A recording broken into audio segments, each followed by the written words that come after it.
morning, evening, or afternoon, everybody. It's Kaghoe coming at you with another video. So today, I wanted to go over some final Phase 2 launch preparation tips for you guys. There are quite a few things that are very time sensitive, one of them being some world buffs that you should definitely have booned and ready to go into the Phase 2 with, and that's essentially why we're releasing the video today, is because this is the last day for Dark Moon Fair, and that's the buff we're alluding to because it is very powerful, 10% more damage, so just very useful for 2 hours to just blast with that buff. But there are also a few other things that I just want to reiterate, points that I've talked about in a few of the other videos, but just to, hammer it home for you guys and make sure you're aware of these, because they can help your questing, leveling, whatever you're doing, experiences a ton.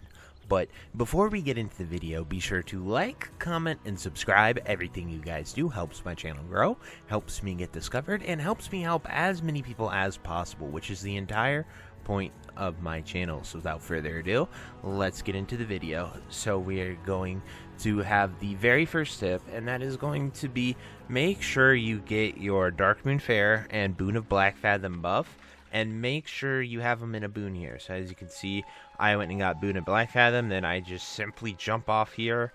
As a mage, I can jump off, but most people run down there to the Dark Moon Fair, and you go and get your Dark Moon Fair buff. This is it'll only be up today, so sort of your last chance to make sure that you get your Dark Moon Fair buff before the Phase 2 is live, because it'll still be setting up once Phase 2 launches over in Elwynn Forest if they're keeping that weekly schedule. So just something to make sure you get, because it's a 10% damage, as I said, and then Boon of Black Fathom, just moving 20% faster is insanely good for right now. So make sure that you have that ready to go.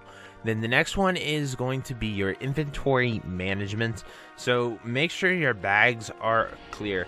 So I took the time to finally sort my mage's bags. They've been kind of a mess. I got rid of old gear sets, things that, like, whether I'm raiding or not, I just sort of swap those out, and I have my questing gear sets like Stam, Int, Spirit, just really good stats for questing, because you're just going to keep going and going and going, killing a bunch of mobs, better than like a single target raid set. That's a little specific with mage.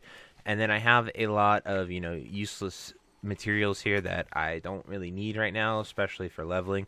I accidentally grabbed that silk cloth early, so we will keep the silk cloth. We'll put it in our bank. But this stuff, just a whole bunch of useless things. So we're just going to go mail that to my bank tune. And then, so I did, as I said, I accidentally grabbed this silk cloth here. But I have all my stuff mailed back here for just extra storage. So this is just a ton of the silk, bolts of silk and mage weave that I plan to use in Phase 2 to sort of level my tailoring up and get that going really early. So it's just super important to make sure you use that mailbox storage so you're not wasting bag space that you need for questing. Then another thing that you can do is also have consumables. So consumables are going to be huge, like these mana pots. You can use, elixir of firepower, stuff like that if you so choose. It just, once again, makes your questing easier and faster. I know it's a little min-maxy to suggest that you do this, but consumables are huge in Classic. They give your character a big buff, and I would imagine that, everything that you do helps you farm faster, be more efficient with your time when you're leveling up. And it can make hard quests even easier if you're someone that does that. Then the next thing I want to make sure you guys know is make sure you have enough gold for your mount. So I'm actually failing this right now because I only have 33 gold on this character. If you look here, I have, 94 on my hunter. So I definitely need to send like 20, 30 gold over here. The mount does cost 45 gold total, but, having a little extra gold never hurt. So just manage out your gold if you have a ton of ults, stuff like that, so then you can get your mount, because it'll cost 45 gold once you reach level 40.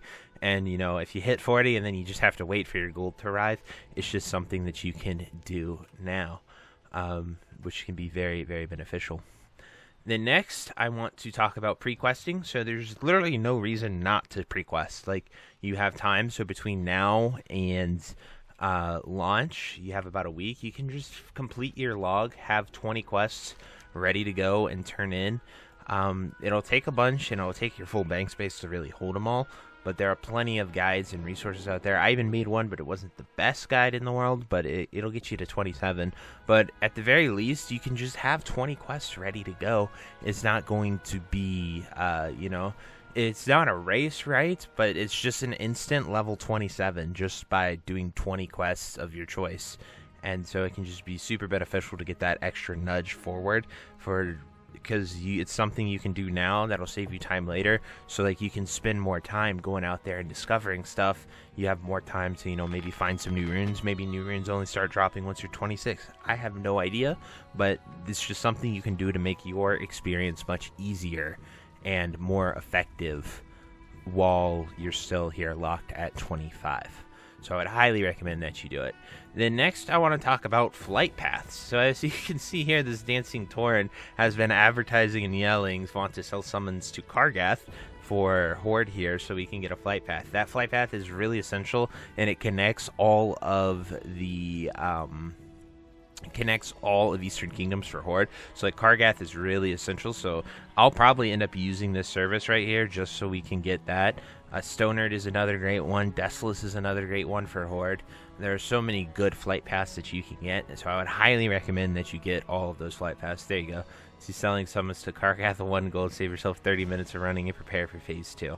So like just a great advertisement right there. That dude's probably making a ton of gold selling that summon service for people because that flight path is so essential for Horde. And then finally, plan for leveling. Whatever you want to do, whether you're going to be questing, dungeoning, grinding, doing the level up raid, have a plan, stick to it. You have plenty of time to sort of think about these things, plan it out, do what you want to do. All the resources are available. You can have your questing path roughly figured out, like, oh, I'm going to go to 1,000 Needles, I'm going to go to Stonetown Mountains, then I'm going to go into Desolus. That's just an example of a path you could do. I'm going to throw an RFK run in there. It can take you maybe 5-10 minutes just to think up even the most basic of plans to just go about your questing, where you want to go, what you want to do, and it'll save you a lot of time instead of being inefficient, like, oh, you fly to Thunderbuff, but then you want to go to Stone Talon. Well, that's a 5-minute flight path for no reason when you could have gone somewhere else. So just, an optimized route can help you guys save a bunch of time and make your experience more enjoyable, because I don't know about you, but like when I mess up something like that, and like I just am incredibly inefficient, it actually bothers me and it makes me like want to take a break or something. Like I actually just hate it when I make a mistake like that. I just feel stupid because I should know better nowadays. But anyway, that's it for this video, guys. I truly hope you enjoyed it. If you think I missed any tips, anything you want to add down below, definitely drop it in the comments. I really enjoy reading them, and you can help a lot of people out with those points. But until next time, I'll see you later. I hope you have a great day, and bye-bye. If you made it to the end of this video, thank you so much for watching. It truly means a lot to me. If you happen to find anyone that you know would also benefit from watching this video, please share it with them. It helps me out a ton and allows me to keep doing what I love every single day, and that is gaming and sort of helping people any way that I can. So finally, thank you so much, and I hope you have a fantastic day. Goodbye.